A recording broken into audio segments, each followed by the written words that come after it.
Hey everyone, this is Lee, and today I'm going to show you how to sit like a Kung Fu master. Now you may be wondering, why do I want to sit like a Kung Fu master anyways? Well, we could talk about how posture and pain are related and how a lot of people have poor posture when they sit, but really what we want to talk about is performance. So if you're in a position or sitting in a position that's compromising your posture, it's not really going to matter if you go into a class and try to practice perfect posture. You're going to adapt to what you do most. So if you're sitting at work or sitting at school most of the day and you're in a poor position and you go into the gym and you practice a good position, you're practicing for 8 hours in that poor position and you're trying to rectify it by maybe an hour, at most probably 2 hours of good practice. You're actually going to lean towards that bad position. That doesn't mean that your training is worthless. Obviously, some good practice is better than none, but why not try to have good posture throughout the day, and you're going to notice that your practice is going to become better and more pain-free. At least it did with me. So let's get to it. How to sit like a Kung Fu master. Probably never really put a lot of thought into how you sit or how you get into a chair.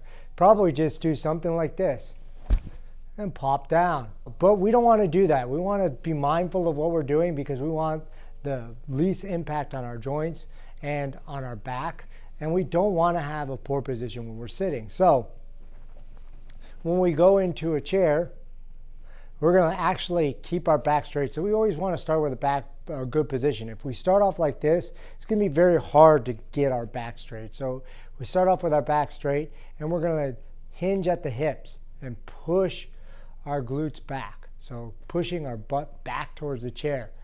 And then we start to bend the knee and sit down rather than plopping. Now when I sit, I'm sitting on these things called my sits bones.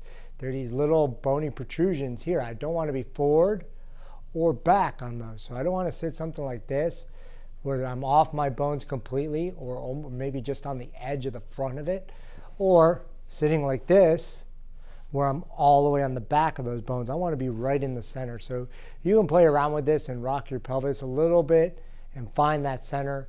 And then you want your shoulders rolled back. So this would be a good position. Now, I don't recommend sitting for long periods of time. Even if you're in a good position, this is going to get tiring on your core and all your muscles that support this upright posture. So especially if you're not used to this, you're not going to be able to sit in this position very long comfortably. So you may need to get like some sort of lumbar support, something like that. So to get out of the chair, we're going to lean forward. Right? We want to hinge at the hips. We don't want to round our back when we lean forward. Still keeping that upright posture, shoulders rolled back. We lean forward, get the weight onto the feet, and we push ourselves up into a position. This is the way we want to sit. If you ever notice Kung Fu Master when they sing, like especially my teacher, I watch him sit down on the edge of a bed, always, especially when I first met him, always looks almost stiff when he sits, right? So when he sits, he's not like, older guy, but he doesn't sit like my grandfather sits, right? He doesn't do that. He doesn't use his arms at all. What he does is he pushes his hips back, sits down, and he sits straight up like this. I've never seen him slouching like this or leaning back in the chair like this. Never like that. Always upright. Even if his back is all the way up against the chair, his shoulders are rolled back, his back is upright, just like this. So try this out. Let me know what you think in the comments below. Like and subscribe for more, and we'll see you next time here on Mantis Mechanics.